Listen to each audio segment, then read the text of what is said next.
When did you discover your caregiver had been drugging you? I'm staring at the pill bottle in my aunt's purse, and everything finally makes sense. Lorazepam. 2 milligrams tablets. The prescription label shows her name, Linda Morrison, but there are way too many missing for someone who supposedly takes one, as needed for anxiety. I've been living in this house for 3 years since Mom and Dad died, and I've never once seen Linda act anxious about anything. If anything, she's been eerily calm while watching me fall apart. My hands are shaking as I count the remaining pills. The bottle was filled 6 days ago with 30 tablets. There are only 8 left. Unless Linda's been popping benzos like candy, I know exactly where those missing pills went. Into my food. The realization hits me like a freight train, and suddenly I'm gripping the kitchen counter to keep from falling over. All those nights I could barely keep my eyes open during homework. The mornings I'd wake up groggy and confused, like I was swimming up from the bottom of a lake. The way my grades dropped from straight A's to barely scraping by with C's, nearly costing me my early admission to Northwestern. Just stress from losing your parents, Linda would say whenever I complained about the fatigue. Grief affects everyone differently, sweetie. Maybe you should get more sleep. More sleep. When I was already sleeping 12 hours a night and still feeling like I'd been hit by a truck. I hear Linda's car pulling into the driveway and quickly shove the pill bottle back into her purse exactly how I found it. My heart is pounding so hard I'm sure she'll hear it when she walks in, but I force myself to act normal. Whatever normal is anymore. Hey honey, she calls out, setting grocery bags on the counter. How was school? Fine, I manage, watching as she starts unpacking ingredients for dinner. Chicken, rice, vegetables. Simple stuff that would be easy to tamper with. Great. I thought we'd have a nice home-cooked meal tonight. You look tired, have you been getting enough sleep? The concern in her voice makes my stomach turn. 3 years of this. 3 years of her playing the caring guardian while systematically drugging me into compliance. I think about all the times I felt guilty for being such a difficult teenager, for not appreciating how she gave up her freedom to take care of me after the accident. I'm going to do homework, I tell her, heading upstairs to my room. Don't work too hard. Dinner will be ready in an hour. I close my bedroom door and immediately start researching lorazepam on my phone. The dosage timeline makes my blood run cold. Even a small amount mixed into food would cause exactly the symptoms I've been experiencing: drowsiness, confusion, memory problems, difficulty concentrating. Long-term use can cause cognitive impairment and dependency. She's been poisoning me. But why? Linda gets a monthly stipend from my parents' estate to cover my expenses, but it's not exactly lottery money. Unless. I pull out the folder of financial documents my parents' lawyer gave me when I turned 17 last month. Papers Linda didn't think I'd bother reading. My inheritance trust fund currently holds $847,000 for my parents' life insurance and investments. Linda is the trustee until I turn 21. With trembling fingers, I start going through the bank statements she's required to file annually. The numbers don't add up. They don't add up at all. Tomorrow, I'm going to start filming everything. And Linda Morrison is going to learn that her compliant, drugged-up niece is about to become her worst nightmare. I spend the entire night going through every bank statement, every receipt, every document in that folder. By 3 a.m., I've documented over $200,000 in suspicious withdrawals over the past 2.5 years. Home improvements, $15,000 in March, but nothing in our house has been renovated. Educational expenses, $8,500 in September that definitely didn't go toward my school supplies. Medical costs, $12,000 in July when neither of us has been to a doctor. The list goes on, a careful trail of theft disguised as legitimate expenses. But the real kicker is the investment management fees, $3,000 every single month for the past 30 months. I call the investment firm listed on the statements at 8 a.m. sharp, pretending to be Linda checking on the account. I'm sorry ma'am, but we show that account was transferred to Morrison Capital Management in February 2022, the representative tells me. You should have received notification of the change. Morrison Capital Management. I've never heard of it, but I'm betting Linda has. After 20 minutes of internet searching, I discover it's a small firm registered to one Linda Morrison at our home address. My aunt created her own fake investment company to funnel money out of my trust fund. The woman isn't just drugging me, she's running a sophisticated embezzlement operation. I'm so focused on printing out evidence that I almost miss Linda calling up the stairs. Emma. Breakfast is ready. My blood turns to ice. I can't eat anything she's prepared ever again, but I also can't let her know I'm onto her scheme. Not yet. Just give me 5 minutes. I shout back, shoving documents under my mattress and grabbing my backpack. I dump out my textbooks and start filling it with the most damning financial records. Downstairs, Linda has prepared my favorite, chocolate chip pancakes with bacon. The same breakfast she's made every Friday morning since I moved in. How many times has she watched me eat drugged food with that caring smile? You're looking pale, honey. Are you feeling all right? Just tired, I say, cutting into the pancakes while secretly feeding pieces to our dog Rusty under the table. If Linda notices, she doesn't say anything. I was thinking, she continues, sipping her coffee, maybe we should make an appointment with Dr. Peterson. Your energy levels have been concerning me. Dr. Peterson. Linda's been pushing me to see him for months, claiming my fatigue might be depression or a thyroid issue. Now I'm wondering if he's part of this somehow, or if she's planning to get me officially diagnosed with something that would justify medicating me. Maybe after midterms, I say. I can't miss any more school right now. Of course, sweetie. Education is so important. The irony makes me want to scream. She's been sabotaging my education for years while stealing my future, and now she's lecturing me about how important school is. My phone buzzes with a text from my best friend Jake, dude, you missed first period again. Mrs. Chen is pissed. I check the time, 9:47 a.m. School started an hour ago, and I'm sitting here in my kitchen, having completely lost track of time while pretending to eat poisoned pancakes. I have to go, I tell Linda, grabbing my backpack full of evidence. Drive carefully. And Emma? She touches my shoulder as I head for the door. I love you. You know that, right? Everything I do is because I care about you. I look into her eyes and see nothing but sincerity. That's what makes this so terrifying. I think she actually believes what she's saying. I make it to school by third period, my mind racing faster than my heartbeat. During lunch, I find Jake in our usual spot by the science building and pull him aside. I need your help with something, but you have to promise not to freak out, I tell him. Jake's been my closest friend since sophomore year, back when I could still function like a normal human being. He's seen me deteriorate from honor roll student to someone who falls asleep in calculus, and he's never once made me feel bad about it. What's going on, Em? You've been weird all semester. I take a deep breath. My aunt has been drugging me. And stealing from my inheritance. To his credit, Jake doesn't immediately tell me I'm crazy. Instead, he sets down his sandwich and really looks at me, probably the most alert he's seen me in months. Are you sure? I show him photos I took of the pill bottle this morning, along with some of the financial documents. His face goes pale as he reads through the bank statements. Holy shit, Emma. This is really bad. I know. But I need proof she's actually putting the pills in my food. Will you help me set up a camera? Jake nods immediately. My dad has this tiny surveillance camera for his store.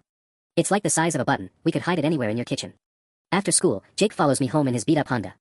Linda's car isn't in the driveway, which is perfect. I remember she mentioned having a business meeting this afternoon, probably figuring out new ways to steal from me. We spend an hour strategically placing the miniature camera inside the decorative fruit bowl on the kitchen counter, angling it perfectly to capture the stove and prep area. Jake shows me how to access the feed from my phone. It records everything to the cloud, he explains. Even if something happens to your phone, the evidence will still exist. Something happens to my phone. The way he says it makes this feel more real, more dangerous. What exactly am I dealing with here? At 4:30, Linda's car pulls up. Jake slips out the back door just as she enters through the front, carrying a manila envelope and looking more stressed than I've seen her in years. How was school, honey? Good. I stayed after for study group. The lie comes easily now. She nods distractedly, stuffing the envelope into her purse, the same purse where I found the pills. That's wonderful. I'm so proud of how hard you're working. While she's upstairs changing clothes, I quickly check the camera feed on my phone. Perfect angle, crystal clear video. Tonight, I'm finally going to get the proof I need. Dinner preparation starts at 6 p.m. sharp, just like always. Linda hums while chopping vegetables for stir-fry, occasionally glancing over to ask about my day. I answer normally while watching her every move through the camera app.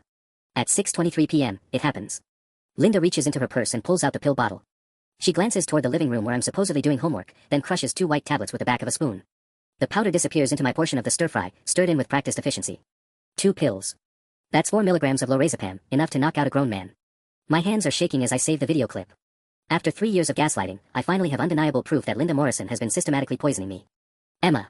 Dinner's ready. I close my laptop and head to the kitchen, where my aunt is plating our meals with the same loving care she's shown every single night while slowly destroying my life. Tonight, everything changes. I stare at my plate of stir-fry, knowing exactly what's hidden beneath those innocent-looking vegetables. The camera captured everything, Linda crushing those pills, stirring the powder into my food, even the satisfied little smile she wore while doing it. Aren't you hungry, sweetie? Linda asks, already halfway through her own clean portion. Just thinking about my history test tomorrow, I lie, pushing rice around with my fork. Mrs. Rodriguez said it's going to be brutal. I need to get rid of this food without making her suspicious. Over the past hour, I've been formulating a plan, but it requires perfect timing and a lot of luck. You know what might help? Linda's voice has that familiar fake-caring tone. A good night's sleep. Don't stay up too late studying. Right. Because she's expecting me to be unconscious within the hour. I take a small bite of vegetables, just enough to make it look like I'm eating, then excuse myself to use the bathroom. Instead of going upstairs, I slip into the kitchen and dump half my plate into the garbage disposal, running it quickly to destroy the evidence. When I return, I push the remaining food around to make it look picked over rather than deliberately discarded. I'm sorry, Linda. My stomach's been weird all day. She frowns with what looks like genuine concern. Oh honey, are you coming down with something? There's a nasty bug going around. Maybe. I think I just need to rest. Of course. Go get some sleep. I'll clean up here. At 8:47 p.m., I text Jake, got the video. It's worse than we thought, she used 2 pills tonight. Asterisk. His response comes immediately, Jesus. That's insane. What's the plan? Asterisk. Tomorrow I'm calling Mr. Harrison. David Harrison was my parents' lawyer, the one who set up the trust fund and appointed Linda as trustee. He always told me to contact him if I had any concerns about my guardianship arrangements. Want me to come with you? No, but keep that video backed up somewhere safe. Multiple places. Already done. Send copies to my personal email and my cloud storage. I spend the next 2 hours researching everything I can about financial elder abuse, guardian misconduct, and what happens to trustees who embezzle from minor beneficiaries. The legal penalties are severe, especially when combined with drugging charges. Linda could face up to 15 years in federal prison. Around 11 p.m., I hear her footsteps in the hallway. Emma. She knocks softly. Are you asleep? I don't answer, forcing my breathing to stay deep and even. She opens the door slightly, and I can feel her watching me through barely cracked eyelids. After what feels like forever, she closes the door and retreats to her own room. By midnight, the house is completely quiet. I creep downstairs and start photographing every document I can find in Linda's home office, bank statements, receipts, correspondence with her fake investment company. There's even more damaging evidence than I initially discovered. The most shocking find is a folder labeled Emma, Medical, containing printed research about long-term benzodiazepine effects, including cognitive impairment and memory loss. She's been studying how to drug me more effectively. There's also a business card for Pine Valley Residential Care, a facility for troubled teens with behavioral and substance abuse issues. My blood runs cold. She's been planning to have me institutionalized. At the bottom of the stack, I find a letter dated just last week addressed to Dr. Peterson. Emma continues to display signs of depression, anxiety, and possible substance experimentation. I'm concerned about her declining academic performance and erratic behavior. Please advise on residential treatment options that would be covered by her medical trust allowance. She's been setting up a narrative to explain away my symptoms while justifying my removal from the home. Once I'm locked away in some facility, she'd have completely unrestricted access to my inheritance for years. I photograph everything, my hands steady now with pure rage. Linda Morrison isn't just stealing my money, she's been orchestrating the complete destruction of my life. Tomorrow, David Harrison is going to learn exactly what kind of person he appointed as my guardian. And Linda is going to discover that her drugged, compliant niece has been busy building a case that will destroy her. I'm done being a victim. I barely sleep that night, my mind racing with everything I've discovered. At 6 a.m., I'm already dressed and waiting in my car outside Harrison & Associates law firm when David Harrison pulls into the parking lot in his silver Mercedes. Emma. He looks genuinely surprised to see me. Is everything all right? You look terrible, I know. I follow him toward the building entrance. Mr. Harrison, I need to speak with you immediately.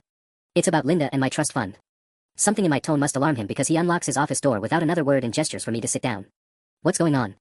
I place the manila folder of evidence on his mahogany desk, bank statements, photographs of the pill bottle, screenshots from the surveillance video, and copies of Linda's research on benzodiazepines. My aunt has been drugging me for over 2 years while systematically stealing from my inheritance. Harrison's face goes pale as he examines the documents. He's a tall man in his 60s with silver hair and kind eyes, the same lawyer who helped my parents write their will when I was 14. Seeing his shocked expression validates everything I've been feeling. These financial discrepancies. He pulls out a calculator and starts running numbers. Emma, if these records are accurate, nearly $250,000 is missing from your trust. I know. And there's more. I show him the video on my phone, clear footage of Linda crushing pills and stirring the powder into my dinner. His hands actually shake as he watches it. My God. How long has this been happening? Since about 6 months after I moved in with her. Maybe longer. My voice cracks slightly. Mr. Harrison, I nearly lost my Northwestern scholarship because my grades dropped so badly. I thought I was losing my mind. He's already reaching for his phone. I'm calling the police and Child Protective Services immediately. This is criminal fraud and child endangerment. Wait. I grab his wrist. I need to ask you something first. Did my parents have any other relatives? Anyone else who could have been my guardian? Harrison pauses, studying my face carefully.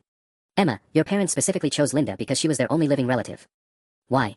Because I found research in her office about residential treatment facilities. I think she's planning to have me institutionalized so she can access more of the money. The color drains from his face completely. Show me.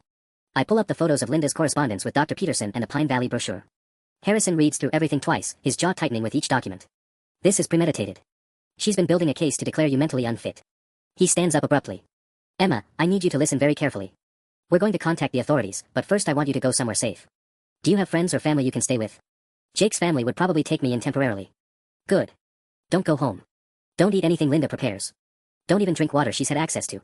He's pacing now, lawyer instincts fully activated. How do you feel right now? Any drowsiness or confusion? Actually, I feel clearer than I have in months. I barely ate dinner last night, so whatever she gave me didn't hit as hard. We need to get you to a hospital for blood work to document what's in your system. This will be crucial evidence. My phone buzzes with a text from Linda, asterisk, where are you, honey? You left early and didn't eat breakfast. I'm worried. Asterisk. Harrison reads the message over my shoulder. Don't respond yet. Let me make some calls first. As he dials the police, I realize this is really happening. After 3 years of thinking I was the problem, that I was weak, lazy, maybe even mentally ill, I'm finally going to get my life back. But first, Linda Morrison is going to pay for what she's done. Within 30 minutes, Harrison's office becomes a command center. Detective Sarah Chen from the Financial Crimes Unit arrives first, followed by Maria Santos from Child Protective Services. Both women listen intently as I walk through my evidence, occasionally asking for clarification or requesting additional documentation. The surveillance video is particularly damaging, Detective Chen says, replaying the clip for the 3rd time. Combined with the financial records, we have grounds for multiple felony charges, embezzlement, fraud, and endangering the welfare of a child. My phone keeps buzzing with increasingly frantic messages from Linda. Asterisk 8:47 a.m. Emma, please call me. I'm getting worried. Asterisk. Asterisk 9:15 a.m. I called the school and they said you're not there. Where are you? Asterisk. Asterisk 9:33 a.m. Honey, I'm scared something happened to you. Please just let me know you're safe. Asterisk. The concerned aunt routine might have worked on me yesterday, but now I can see it for what it really is, panic that her carefully constructed scheme is falling apart. We need to coordinate the arrest carefully, Detective Chen explains. If Linda realizes you're onto her, she might destroy evidence or transfer more money out of your accounts. Maria Santos nods. Emma, I'm placing you in emergency protective custody effective immediately. You'll stay with a licensed foster family until we can arrange something more permanent with your friend's parents. What about school? My midterms start next week, and I can't afford to miss them. My grades are finally starting to recover. We'll work with your school administration, Harrison assures me. Given the circumstances, I'm confident they'll provide accommodations. Detective Chen's radio crackles to life. Unit 47 requesting backup at 2847 Maple Street. Suspect is attempting to leave the residence with multiple suitcases. My blood runs cold. That's my address. She's running, I whisper. Chen immediately radios back. This is Detective Chen. Suspect Linda Morrison is wanted for questioning in a financial crimes investigation. Do not let her leave the premises. The next few minutes pass in a blur of radio chatter and urgent phone calls. Through the chaos, I catch fragments of updates. Suspect has been detained, attempting to destroy documents in the backyard, multiple electronic devices seized. Harrison places a steadying hand on my shoulder. Emma, they got her. She's not going anywhere. I should feel relieved, but instead I'm overwhelmed by a strange emptiness. For 3 years, Linda has been the center of my universe, the person I trusted most, the only family I had left. Discovering her betrayal feels like losing my parents all over again. What happens to me now? I ask quietly. Short term, you'll stay with the foster family CPS has arranged, Maria explains. But given your age and circumstances, we'll fast-track approval for you to live with Jake's family if they're willing. At 17, you have significant input into your placement decisions. My phone buzzes again, but this time it's Jake, asterisk, holy shit, M. There are cops all over your street. Mrs. Patterson from next door just texted my mom asking if you're okay. Asterisk. Asterisk, long story. Can you meet me at Harrison's office? I might need that favor we talked about. Asterisk. Asterisk, on my way. My parents are freaking out but they want to help however they can. Asterisk. Detective Chen closes her notebook and stands. Emma, I want you to know how brave you've been. Most people in your situation wouldn't have had the presence of mind to gather this much evidence. I just want my life back, I say simply. You'll get it, Harrison promises. Linda's actions were despicable, but they're also completely reversible. We'll recover every penny she stole, and with proper medical supervision, the effects of the medication should clear your system completely within a few weeks. A few weeks. After 2.5 years of living in a drugged haze, the idea of feeling completely clear and alert again seems almost too good to believe. But for the first time since my parents died, I actually have hope for my future. 3 hours later, I'm sitting in Jake's family's living room trying to process everything that's happened when Detective Chen calls with news that makes my stomach drop. Emma, we've discovered something concerning during our search of Linda's office. She's been in contact with someone named Marcus Webb, apparently a private investigator she hired to monitor your activities. My blood runs cold. What kind of monitoring? Phone records, social media, even GPS tracking on your car. He's been reporting back to her for months about everywhere you go and everyone you talk to. I think about all the times I felt like I was being watched, the strange coincidences when Linda would bring up things I'd never told her about. It wasn't paranoia, someone really was following me. There's more, Chen continues. We found correspondence between Linda and Webb discussing contingency plans if you ever became suspicious. Emma, I need you to think carefully. Has anyone new entered your life recently? Teachers, counselors, even friends. My mind immediately goes to Dr. Martinez, the new guidance counselor who started at our school in January. She'd been unusually interested in my family situation, asking detailed questions about my relationship with Linda and my adjustment issues after my parents' death. I thought she was just being thorough, but now. Dr. Martinez, I tell Chen. She's been pushing me to join this support group for grieving teens, and she keeps asking about my home life. We'll look into her immediately. In the meantime, I need you to stay exactly where you are and don't trust anyone you haven't known since before your parents died. After Chen hangs up, Jake's mom, Patricia, brings me tea with hands that won't stop shaking. Honey, I can't believe this was happening right under our noses. How did none of us see it? She's really good at what she does, I say quietly. I lived with her for 3 years and never suspected anything until I found those pills. Jake's been unusually quiet since I explained everything. Now he looks up from his laptop with a troubled expression. I've been going through your social media timeline, looking at how your posts changed over the years. He turns the screen toward me, showing a comparison he's made. My posts from 2022, right after I moved in with Linda, are coherent, funny, full of plans and ambitions. By early 2023, they become shorter and more confused. By 2024, I'm barely posting at all, and when I do, there are obvious spelling errors and strange gaps in logic. Look at this one from last March. Jake points to a post that reads, "Can't focus today, everything feels foggy, maybe I'm getting sick again. Linda says I should rest more." Reading it now, knowing what I know, it's like looking at a cry for help that nobody understood. Including me. The really scary part, Jake continues, is that Linda was commenting on all these posts, playing the concerned guardian perfectly. Look, feel better, sweetie. Maybe we should make that doctor's appointment. Don't push yourself too hard. I'm here if you need anything. She was documenting my decline publicly while privately causing it, building a narrative that would support her story if anyone ever questioned my mental state. My phone buzzes with a call from Harrison. Emma, we have a problem. Linda made bail an hour ago. What? How is that possible? Her lawyer argued she wasn't a flight risk since she has no passport and limited liquid assets. The judge set bail at $75,000, and someone posted it immediately. Who? We're still investigating, but Emma, this changes things. You need to be extra careful. Linda knows we have evidence against her, which makes her desperate. Desperate people do unpredictable things. Through Jake's front window, I notice a dark sedan parked across the street that wasn't there this morning. The driver appears to be watching the house. Mr. Harrison, I whisper, I think someone's watching us right now. My heart pounds as I peer through the blinds at the dark sedan. The driver is definitely watching the house. I can see the outline of someone behind the wheel, and they haven't moved in over 20 minutes. Jake, I whisper, gesturing for him to come look. That car wasn't there when we got here. He squints through the window. License plate starts with KBR. Should I call Detective Chin? Before I can answer, my phone rings. Unknown number. Don't answer it, Jake's mom says immediately, but I'm already sliding to accept the call. Emma. Linda's voice is shaky, desperate. Thank God. Are you okay? The police came to the house with some terrible accusations, and I've been so worried. I know what you did. The words come out steadier than I feel. I know about the pills, the money, all of it. A long pause. When Linda speaks again, her voice is completely different, cold, calculating. The mask is finally off. You have no idea what you've done, Emma. That money was supposed to last until you turned 21. Do you have any concept of how expensive it's been to take care of you? The food, the utilities, the insurance premiums. You stole $250,000. I invested it. Morrison Capital Management has been growing your portfolio significantly. Those weren't thefts, they were strategic financial decisions that a 17-year-old couldn't possibly understand. The gaslighting is incredible, even now. And the drugs? How do you explain systematically poisoning me for 2 years? You were spiraling, Emma. The grief, the anger, the way you'd lash out at me for trying to help. A tiny bit of anti-anxiety medication helped you function. I was protecting you from yourself. Jake is frantically texting on his phone, probably Chin. Through the window, I notice the sedan's engine is now running. Where are you right now, Linda? Close by. We need to talk face to face, just the two of us. You're clearly confused about what's been happening, and there are things you don't understand about your parents' wishes. My parents never wanted their daughter drugged and robbed. Your parents knew you had problems, Emma. Why do you think they chose me as guardian instead of your father's brother in California? Uncle Robert wanted custody, but your parents specifically wrote in there that you needed intensive supervision and potential therapeutic intervention. They saw the signs even then. This hits me like a physical blow. Uncle Robert, my dad's younger brother who I barely remember meeting a few times at family gatherings. Linda never mentioned that he'd wanted custody. You're lying. Am I? Ask your precious lawyer friend to show you page 7 of your parents' will. The psychiatric evaluation clause. They were planning to have you assessed even before they died, Emma. I was just following through on their wishes. Jake touches my shoulder and shows me his phone screen, *, Chin is 5 minutes away. Keep her talking. *. If that's true, why hide it? Why not just tell me?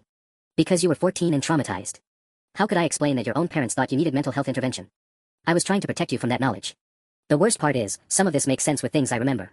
Mom and Dad having hushed conversations that stopped when I entered rooms. Appointments with family counselors that I thought were about their marriage but maybe weren't. The way they'd exchange worried looks when I had mood swings or struggled in school. But even if they had concerns, they never would have approved of what Linda did. Let's say I believe you, I tell her, watching the sedan through the blinds. Come inside and explain it to Detective Chen. If everything you did was legal and in my best interest, you have nothing to worry about. Linda laughs, but it sounds more like crying. The police aren't interested in understanding, Emma. They just want someone to blame. But I have friends who can help us disappear until this gets sorted out. People who understand that families should stick together. The sedan's passenger door opens, and a large man in a dark jacket starts walking toward Jake's house. Linda, I'm not going anywhere with you. Yes, you are, sweetheart. Because if you don't, some very unfortunate things might happen to your friend's family. Nice people, the Kowalskis. It would be terrible if they got hurt because of your stubbornness. Through the front window, I see Detective Chen's unmarked car turning onto the street just as Linda's hired muscle reaches the front walkway. Everything is about to explode. The man in the dark jacket is halfway up Jake's front walkway when Detective Chen's car screeches to a halt at the curb. I watch through the blinds as Chen jumps out, hand on her weapon, shouting something I can't hear through the glass. Emma. Linda's voice crackles through my phone, suddenly panicked. Emma, what's happening? The man freezes, then immediately turns and starts jogging back toward the sedan. Chen is pursuing him, talking rapidly into her radio. In the distance, I can hear sirens approaching. It's over, Linda, I tell her, surprised by how calm I sound. The police are here. Jake's parents have herded us all into the back of the house, away from the windows. Patricia is on the phone with 911 while Jake's dad peers cautiously through the kitchen blinds. This isn't over, Linda hisses. You think you're so smart, but you have no idea what you've unleashed. There are people involved in this who won't just disappear because some small-town detective shows up. What people? What are you talking about? But the line goes dead. Through the kitchen window, I watch Detective Chen handcuff the man in the dark jacket while 2 patrol cars box in the sedan. The driver, a woman with short blonde hair, sits with her hands visible on the steering wheel, smart enough not to run.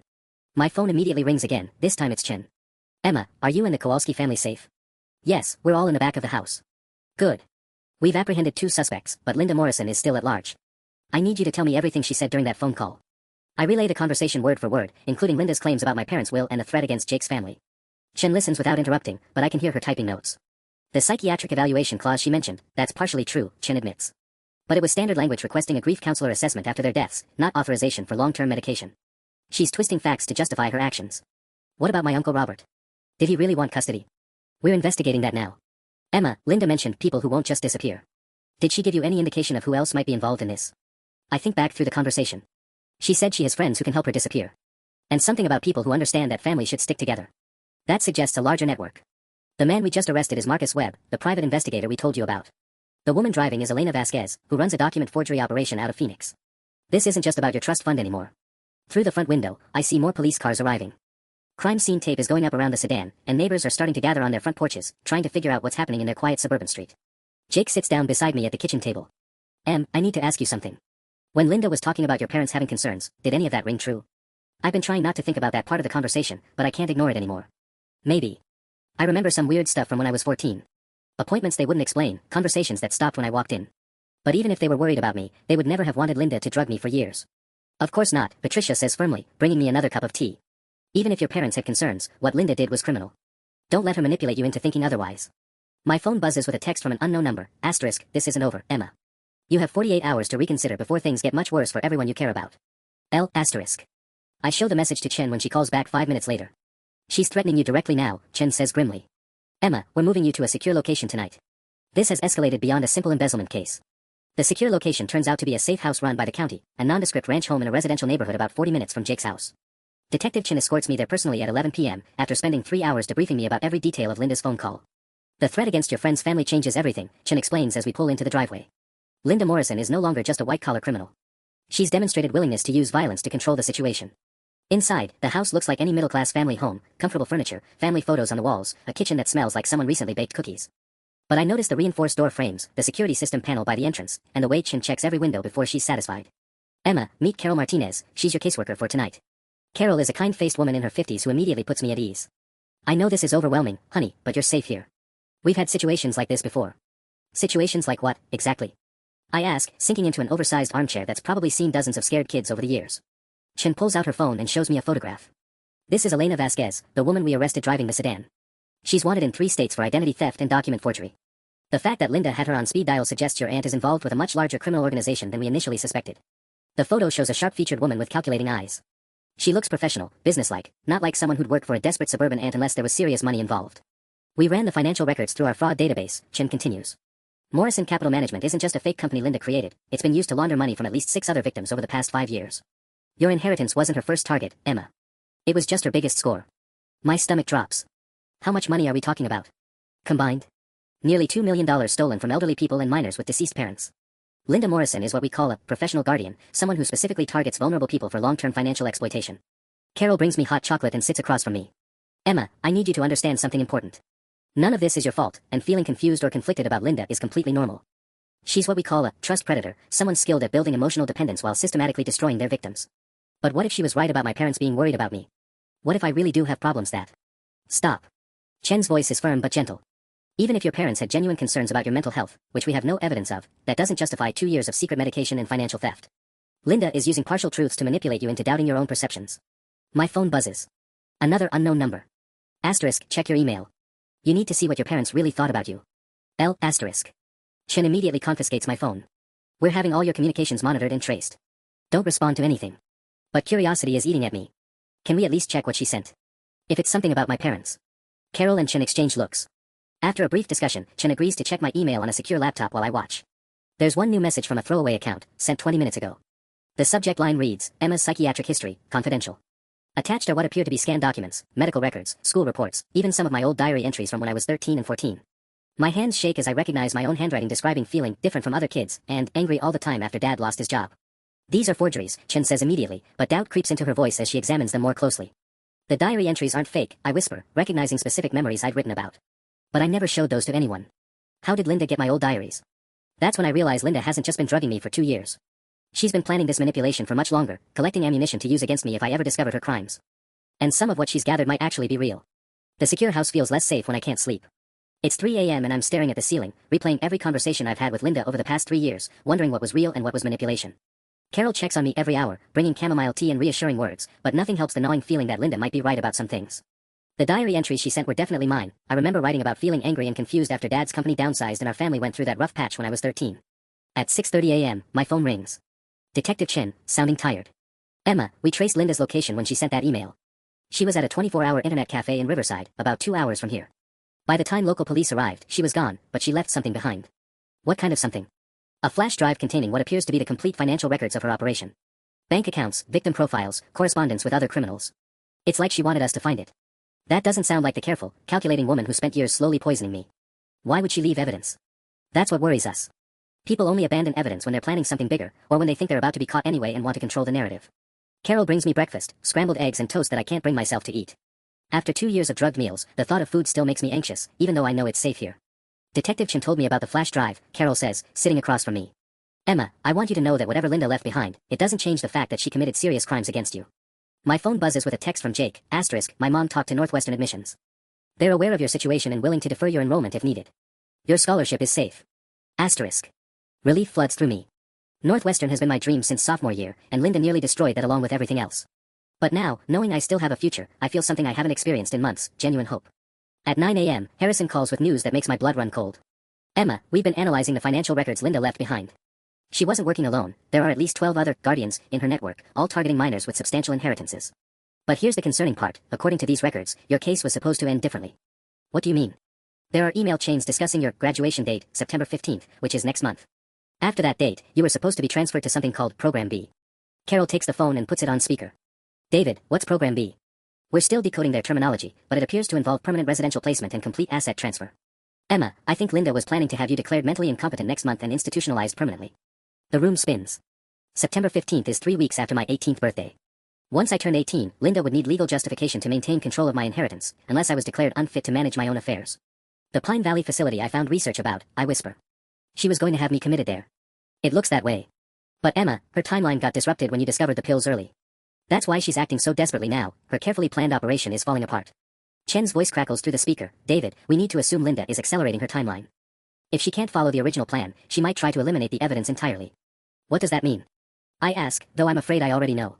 It means, Carol says quietly, that as long as you're alive to testify against her, Linda Morrison faces decades in federal prison. And desperate people sometimes make desperate choices. Through the safe house window, I notice a white van parked across the street that wasn't there an hour ago. The driver appears to be reading a newspaper, but something about the way he's positioned seems wrong. Carol, I whisper, I think we have company. The white van has been parked across from the safe house for 20 minutes now, and my anxiety is reaching a breaking point. Carol notices me watching through the blinds and immediately calls Detective Chen. We have possible surveillance on the location, Carol reports quietly. White panel van, license plate Charlie 7 Delta 491.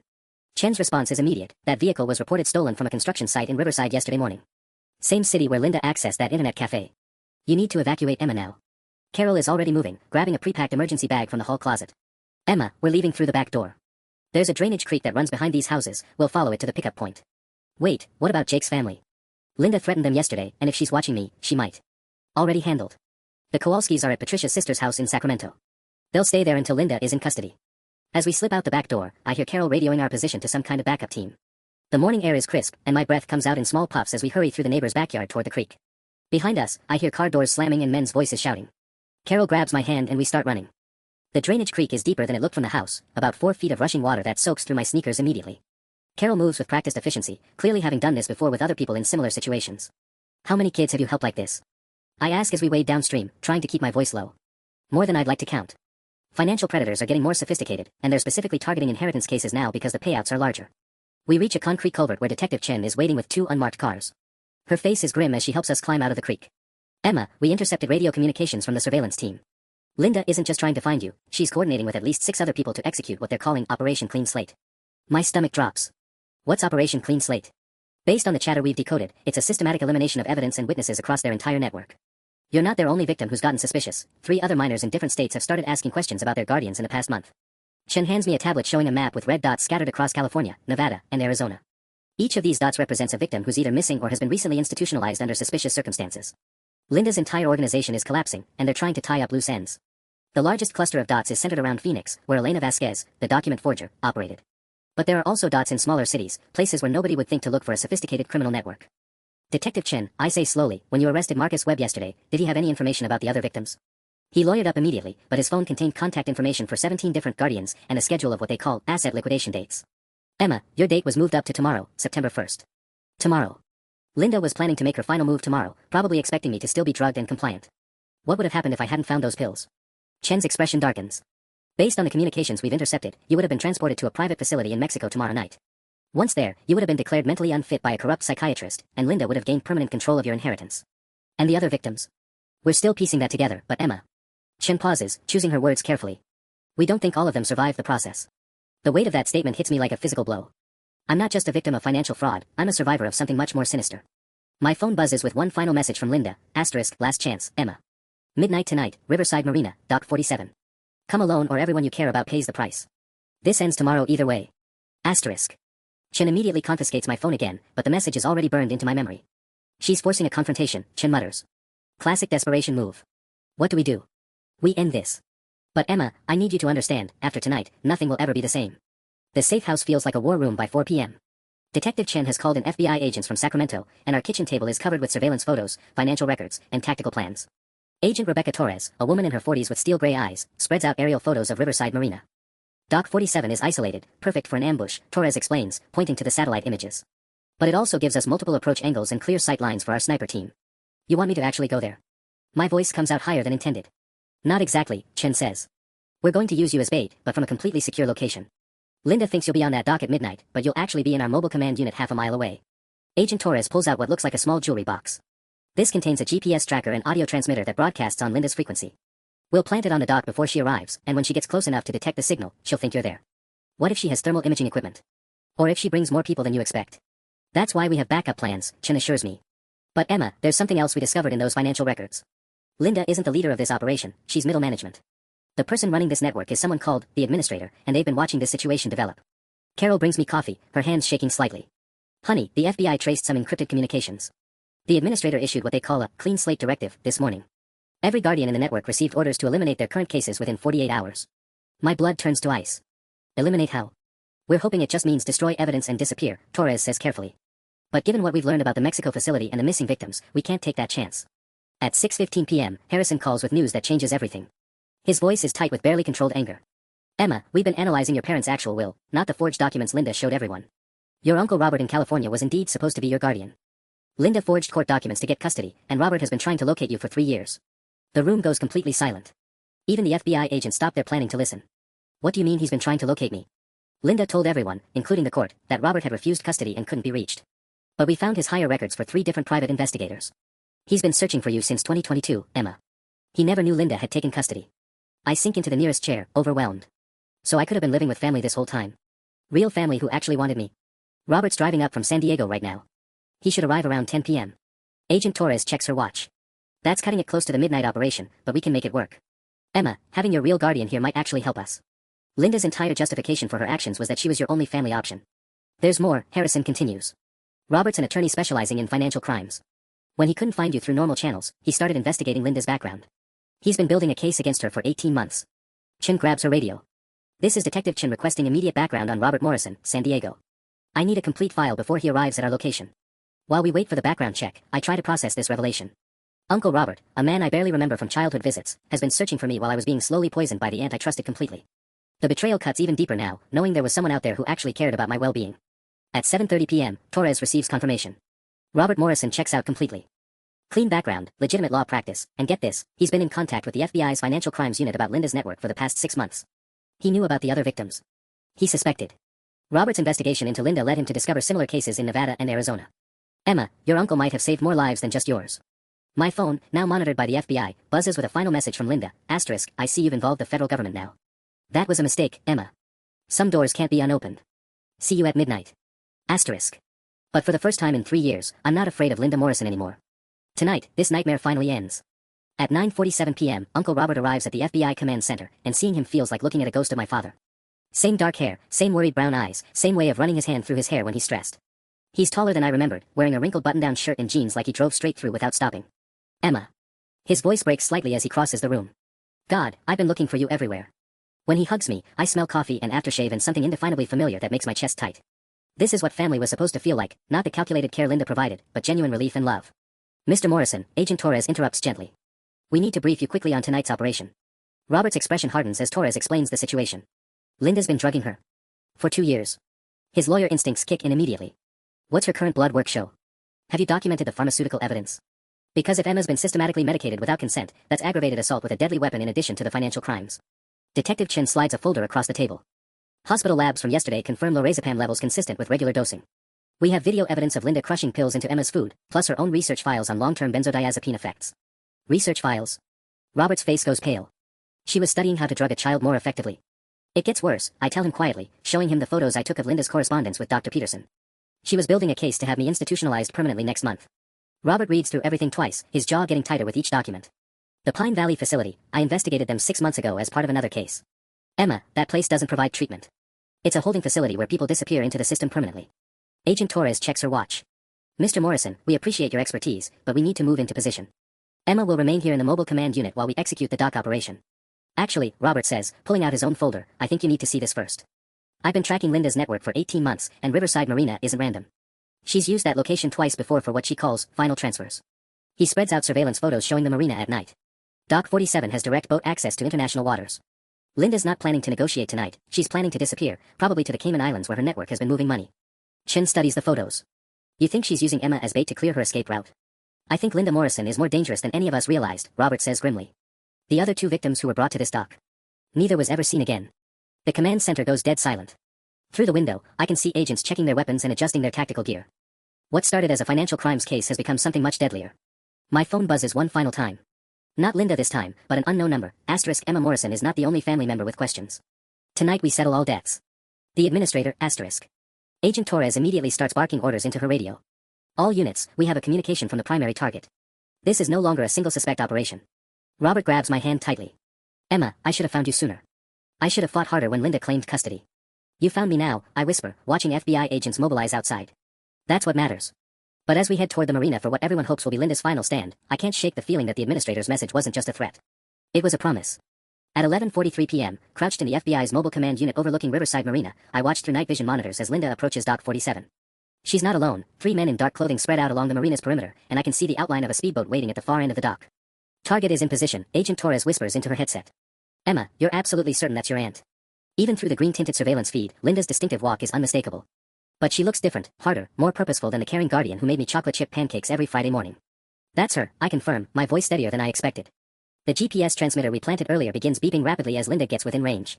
She pulls out some kind of scanning device, tracking the signal to a wooden post where our decoy package sits in a waterproof bag. Through the audio feed, we hear Linda's voice, Emma. I know you can hear me. We don't have much time before my associates lose patience. Uncle Robert squeezes my shoulder. Remember, she can't hurt you anymore. Whatever happens tonight, you're safe. Linda opens the decoy package and immediately realizes it's fake. Her voice turns venomous, very clever. But the administrator anticipated this possibility. That's when the second speedboat appears from the opposite direction, cutting through the dark water without running lights. Agent Torres immediately radios her tactical teams. We have additional hostiles approaching from the west. All units move in now. The next 60 seconds unfold like a chaotic movie scene. FBI agents emerge from concealed positions around the marina, spotlights illuminate the entire dock area, and Linda's expression shifts from calculated confidence to genuine panic. Linda Morrison, FBI. Torres shouts through a megaphone. You are surrounded. Surrender immediately. But Linda doesn't surrender. Instead, she pulls out her phone and makes a call. Execute Clean Slate Protocol 7. All assets, all evidence, everything. The phone explodes in her hand. Remote detonation, Torres says grimly. The administrator just tied up another loose end. Linda staggers backward, clutching her injured hand, finally understanding that she was never in control of this operation. She was just another expendable asset in someone else's criminal network. Emma, she screams toward the command unit, blood running down her arm. They used me too. The administrator promised me freedom, but they were planning to eliminate me after your case was closed. Agent Torres gives the order, take her alive. We need her testimony to bring down the rest of the network. As FBI agents swarm the dock, Linda makes one last desperate choice. She jumps into the marina's cold water, trying to swim toward the speedboat. But hypothermia and her injured hand make it impossible. Agents pull her from the water within minutes, shivering and defeated. At 12:17 a.m. on September 1st, Linda Morrison is officially arrested on federal charges of embezzlement, child endangerment, conspiracy to commit fraud, and kidnapping. The speedboat yields 2 more network operatives and documents revealing the location of the administrator's base in Phoenix. Uncle Robert wraps a blanket around my shoulders as we watch paramedics treat Linda's hand before she's transported to federal custody. It's over, Emma. You're free. But the real victory comes 3 days later when Detective Chin calls with final numbers. The FBI operation led to 23 arrests across 4 states, the rescue of 8 other victims, and the recovery of $4.2 million in stolen inheritance funds. My own trust fund balance is fully restored to $847,000, plus interest and damages. More importantly, I'm no longer living in a pharmaceutical haze, my grades are already improving, my Northwestern scholarship is secure, and for the first time in 3 years, I remember what it feels like to think clearly. Linda Morrison received 15 years in federal prison. I never saw her again, and I never wanted to. Sometimes family isn't who raises you, it's who fights to find you when you're lost.